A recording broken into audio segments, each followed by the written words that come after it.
खुदावंद के ज़िंदा जलाली बाबरकत नाम में आप सबों को सलाम। मैं खुदावंद का शुक्रगुज़ार हूँ कि जिसने मुझे ये मौका दिया कि मैं आपके सामने आपके साथ खुदावंद के ज़िंदा कलाम में से कुछ बयान कर सकूँ। तो मेरे अजीज़ों, आज का हमारा जो टॉपिक है वो है अल्लाही प्लान या अल्लाही मंसूबा। क्योंकि जितना हम खुदा के बारे में और दुनिया के बारे में, खुदा के मंसूबे के बारे में और खुदा के कलाम के इल्म में बढ़ते जाते हैं तो इस कदर हमारी ज़िम्मेदारी भी बढ़ती जाती है। लेकिन बहुत थोड़े लोग इस ज़िम्मेदारी को कबूल करते हैं। यही वजह है कि बहुत सारे लोग बेइल्म या बेखबर रहना चाहते हैं। लेकिन खुदा ने हमें इसलिए नहीं बनाया कि हम बेखबर रहें। लेकिन कोई भी नहीं जानता कि इस मसले का आगाज़ कहाँ से हुआ कि फ़रिश्तों में से एक आला तरीन फ़रिश्ते के जहन में ये बात कैसे आई कि वो खुदा के तख्त पर खुदा के बराबर बारज़मान हो। इंसान होते हुए हम इन बातों को समझ नहीं सकते, लेकिन जब खुदा के कलाम को हम पढ़ते हैं तो हमें पता चलता है कि हाँ, ये वाक़या ऐसे ही हुआ था। कलाम के मुताबिक इस वाक़या का आगाज़ दुनिया के आगाज़ ही से हो जाता है। जब खुदा ने आदम को बनाया और उसे बाग अदन में रखा तो कलाम में लिखा है कि खुदा ने आदम को बनाया तो खुदा ने आराम किया और खुदा ने आदम के लिए एक मददगार के तौर पर एक औरत को भी बनाया और उसे और आदम को अदन में रखा। अगरचे बाग अदन में आदम कामिल नहीं था, लेकिन फिर भी मासूम था और खुदा इसी मासूमियत से एक सतर या एक लकीर खींचना चाहता था जो जलाल या तकमील तक जाती थी। लेकिन दरमियान में एक हौलनाक बात वाक़या हुई। शैतान बाग अदन में दाखिल होता है और वहाँ पर मौजूद औरत से एक सवाल पूछता है कि क्या खुदा ने वाक़या ही कहा है। तो ये जो वाक़या ही का लफ्ज़ है, इसके बारे में मैं आपको बताना चाहता हूँ कि ये लफ्ज़ हमसे बहुत सारे हक छीन लेता है और हमें ज़हनी तौर पर शक में मुब्तला कर देता है कि आया जो बात हुई थी या जो बात कही गई थी वो हकीकत में ठीक भी है कि नहीं। शैतान औरत से पूछता है कि क्या वाक़या ही खुदा ने कहा है कि तुम बाग के किसी दरख्त का फल ना खाना। खुदा ने जो कुछ कहा है हम उसके बारे में इतना ज़्यादा ठीक तरीके से जब नहीं जानते तो शैतान कोशिश करता है कि वो हमारे ज़हन में शक पैदा करे। दर हकीकत खुदा ने जो कुछ कहा होता है, जब हम ठीक तौर पर उसे जानते ही नहीं हैं तो हम बहुत जल्द शक में मुब्तला हो जाते हैं। शैतान कहता है कि तुम बाग के दरख्तों का फल ना खाना, लेकिन औरत ने कहा कि नहीं, बाग के दरख्तों का फल तो हम खाते हैं, मगर जो दरख्त बाग के बीच में है उसकी बाबत खुदा ने कहा है कि ना तो तुम इसे खाना और ना ही इसे छूना, वरना मर जाओगे। लेकिन अगर हम खुदा के कलाम में से देखते हैं तो हमें पता चलता है कि दर हकीकत औरत ने जो कुछ कहा था वो सच पर मबनी नहीं था। क्योंकि जब हम पैदाइश की किताब उसके दूसरे बाब की 17 आयत में से देखते हैं तो खुदा ने कहा था कि जब तूने इसे खाया तब तू मरा। लेकिन औरत कहती है कि ना ही इसे खाना है और ना ही छूना है। तो मेरे हिसाब से मामला यहीं से ही शुरू होता है, क्योंकि जब हम खुदा के कलाम के बारे में ठीक तरीके से या ठीक तौर से जानते ही नहीं हैं तो शैतान हमें जल्दी गिरा लेता है। तो शैतान समझ जाता है कि जो कुछ ये कह रहे हैं ये तो खुदा के बारे में इतना कुछ जानते ही नहीं है, इनको पता ही नहीं है कि हकीकत में खुदा ने कहा क्या है। तो फिर वो हमारी ज़िंदगी में अगला कांटा फेंकता है और फिर वो झूठ बोलना शुरू करता है, क्योंकि वो शुरू से ही झूठा है और वो झूठों का बाप है। तो वो औरत से कहता है कि तुम हरगिज़ नहीं मरोगे, बल्कि जब तुम इसे खाओगे तो तुम खुदा की मानंद बन जाओगे। तो अब इस दुनिया में कौन सा ऐसा शख्स है जो ये नहीं चाहता कि उसके पास पावर ना हो, उसके पास ताकत ना हो। तो अपनी इसी ख्वाहिश के मुताबिक हम खुदा की मानंद बनना चाहते हैं कि हमारे पास पावर हो, हमारे पास ताकत हो और हम बड़े बड़े काम मिनटों में ही ख़त्म कर लें। और इस पावर को हासिल करने के लिए, यानी खुदा की मानंद बनने के लिए, इंसान बहुत सारे मुख्तलिफ़ और पोशीदा तरीके इस्तेमाल करता है। बहुत से मज़ाहब में लोग मुख्तलिफ़ तरीक़ों से इबादतें करते हैं और मुख्तलिफ़ तरीक़ों से खुदा के कलाम को ज़्यादा से ज़्यादा हासिल करना चाहते हैं ताकि वो खुदा की मानंद बन जाए। और बाज़ दफ़ा वो अपनी इस ख्वाहिश की तकमील के लिए खुदा के मुकर्रर करदा हदूद से तजावुज़ भी कर जाते हैं। तो शैतान कहता है कि तुम खुदा की मानंद बन जाओगे। तो मेरे अजीज़ों, जो कुछ उस वक्त शैतान ने कहा वो तकरीबन सच है, लेकिन मैं आपको बताना चाहता हूँ कि ये पूरा सच नहीं है, बल्कि ये आधा सच है। क्योंकि शैतान कहता है कि तुम नेक और बद के जानने वाले बन जाओगे। हाँ, ये तो सच है कि हम नेक और बदी को जानते हैं, लेकिन शैतान ने जो बात छुपाई रखी वो ये थी कि तुम में ना तो ये क़ुव्वत है कि तुम नेकी कर सको और ना ही तुम में इतनी क़ुव्वत है कि तुम बदी से बच सको। इसलिए आज हम नेकी को जानते हैं लेकिन हम नेकी कर नहीं सकते, और हम बदी को भी जानते हैं लेकिन हम में इतनी क़ुव्वत नहीं कि हम इससे बच सकें। और इसी मुश्किल हालात में शैतान इसी मुश्किल सूरत हाल में इंसान फंस गया और खुदा से दूर हो गया। इंसान इसी मुश्किल सूरत हाल में फंस गया और वो जो लकीर या सतर थी जो जलाल तक जानी थी वो टूट गई। इंसान गिर गया और उसने गहरे तौर पर खुदा के ख़िलाफ़ बगावत की और नतीजे तक के तौर पर वो खुदा से जुदा हो गया, क्योंकि गुनाह जो है ये जुदाई पैदा करता है।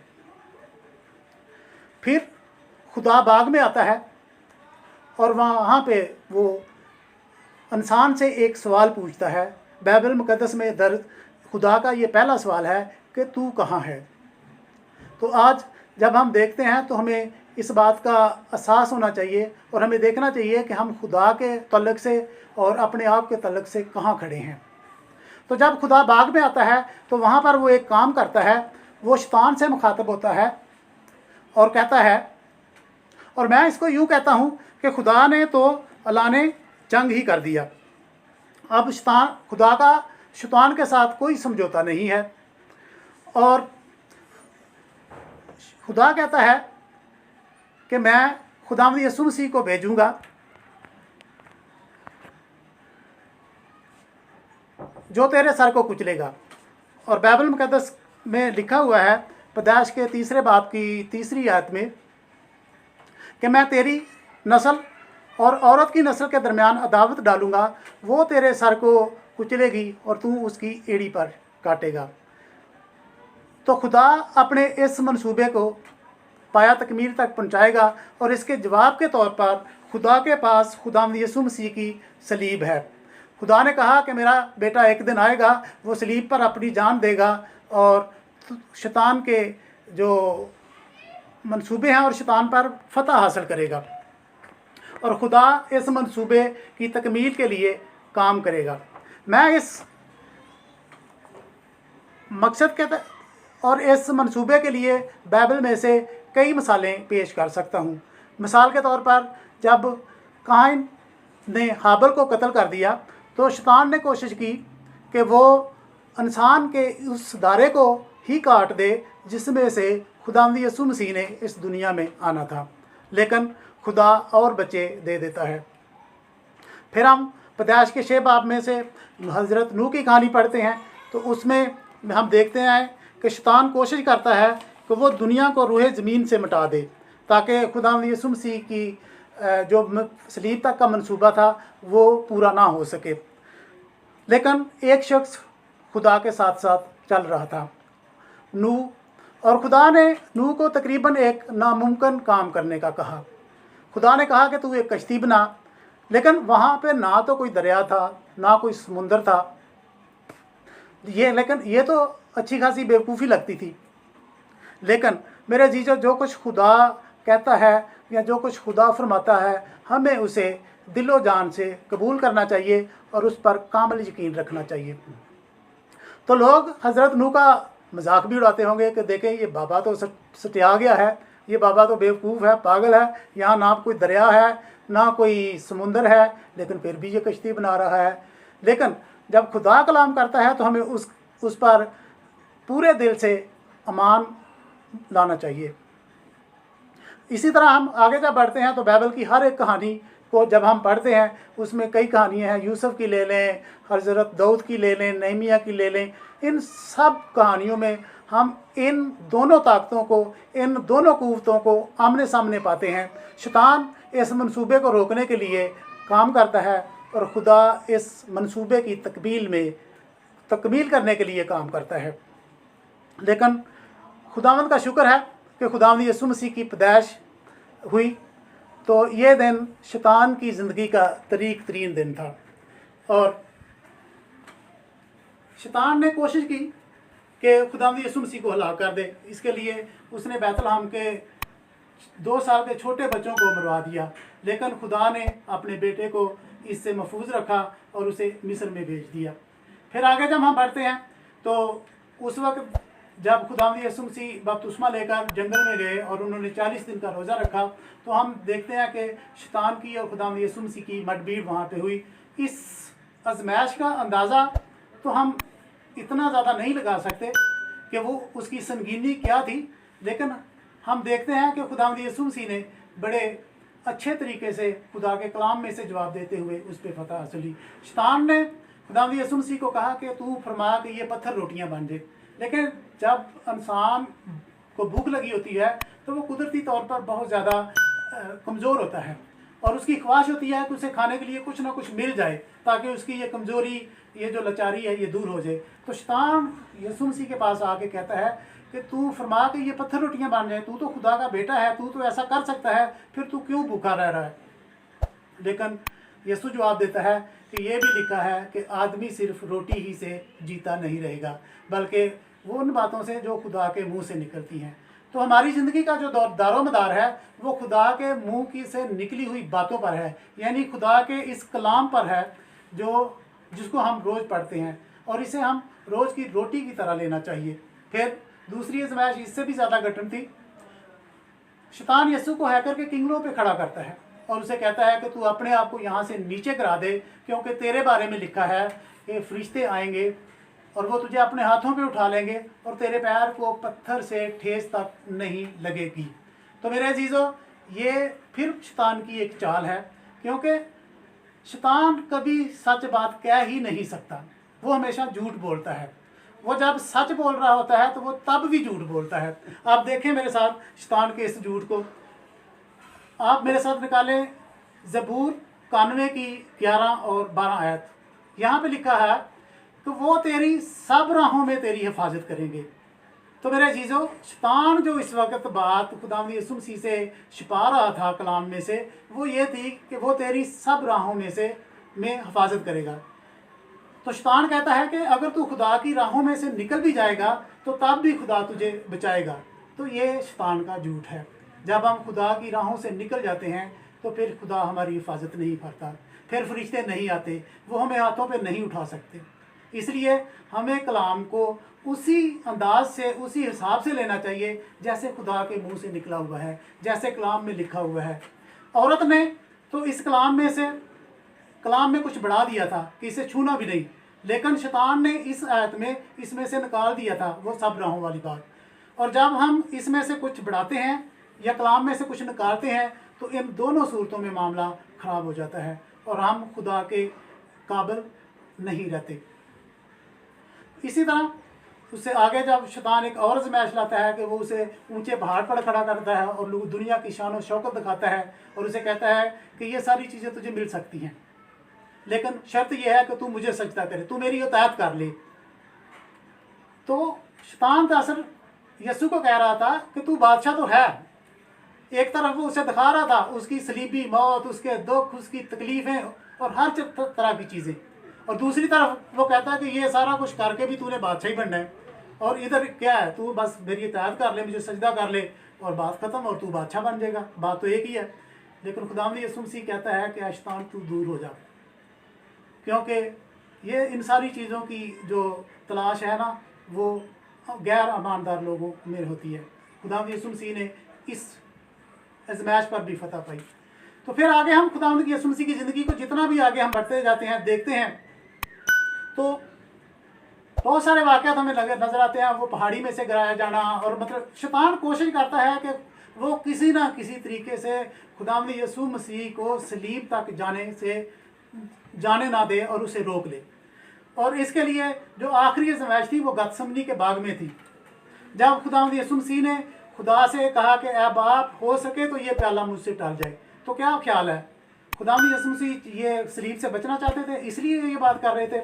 लेकिन ऐसा नहीं था, क्योंकि वहाँ पे लिखा हुआ है कि उसका, खुदावंद यीशु मसीह का जो खून था वो पसीना की सूरत में बन बन कर निकल रहा था। और खुदावंद यीशु मसीह उस वक्त ये सोच रहे थे कि अगर ये सारा खून निकल गया, क्योंकि जो ज़िंदगी है ये खून पर ही मुनहसर होती है, तो कहीं इस बाग में ही मेरी मौत वाक़या ना हो जाए। इसलिए उसने खुदा से कहा कि ये जो प्याला है इस वक्त, इसको मुझसे टाल दे। ये जो मुसीबत है, ये जो शैतान मुझे इस वक्त आजमा रहा है, इस घड़ी को मुझसे टाल दे, ताकि मैं सलीब तक पहुंच सकूं और उस काम को पाया तकमील तक पहुंचा सकूं जो तूने रोज़े अज़ल से मेरे लिए मुकर्रर कर रखा है। तो वहाँ पे लिखा है कि फिर आसमान से फरिश्ते ने उसे दिखाई दिया और उसे तकवीयत दी, और हो सकता है उसने शैतान को डांटा भी हो और उसे भगाया हो वहाँ से, और खुदावंद यीशु मसीह दोबारा बहाल हुए और फिर उन्होंने आगे अपनी ज़िंदगी का प्लान शुरू किया। तो मैं खुदा का शुक्र अदा करता हूँ, खुदावंद यीशु मसीह सलीब तक पहुँचे और उन्होंने वहाँ पर शैतान पर मुकम्मल फतह हासिल की और शैतान को वहाँ पर मुकम्मल शिकस्त हुई। लेकिन शैतान फिर भी हार नहीं मानता और वो अपना काम जारी रखे हुए है। लेकिन है तो वो शिकस्त खुर्दा, लेकिन वो अपना काम जारी रखे हुए है। लेकिन जब हम मुकाशफा की किताब में पढ़ते हैं तो वहाँ पे खुदावंद यीशु मसीह को यहूदा का शेर बबर भी कहा गया है। तो शैतान शेर बबर से क्यों नहीं लड़ता? पहली बात तो यह है कि वो उससे शिकस्त खा चुका है। दूसरी बात यह है कि वो अब आसमान पर है, वहाँ पर शैतान की रसाई मुमकिन नहीं है। लेकिन शैतान बर्रे से लड़ता है। बर्रा जो है ये खुदावंद यीशु मसीह का बदन है, जो कलीसिया है, जो इस वक्त दुनिया में मौजूद है, और वो बर्रे से लड़ता है। लेकिन जब हम रोमियों की किताब में और उसका 16 बाब पढ़ते हैं तो वहाँ पर लिखा है कि खुदावंद तुम्हारे पाँव से शैतान को जल्द कुचलवा देगा। तो आप घबराएं नहीं, आप कम दिल ना हो, आप कमज़ोर ना हो, क्योंकि ये बात तो पहले से ही तय हो चुकी है कि वो तेरे सर को कुचलेगा और तू उसकी एड़ी पर काटेगा। शैतान सिर्फ हमें दुख तकलीफ़ में मुब्तला कर सकता है, लेकिन वो खुदा के फ़ैसले पर असरअंदाज नहीं हो सकता।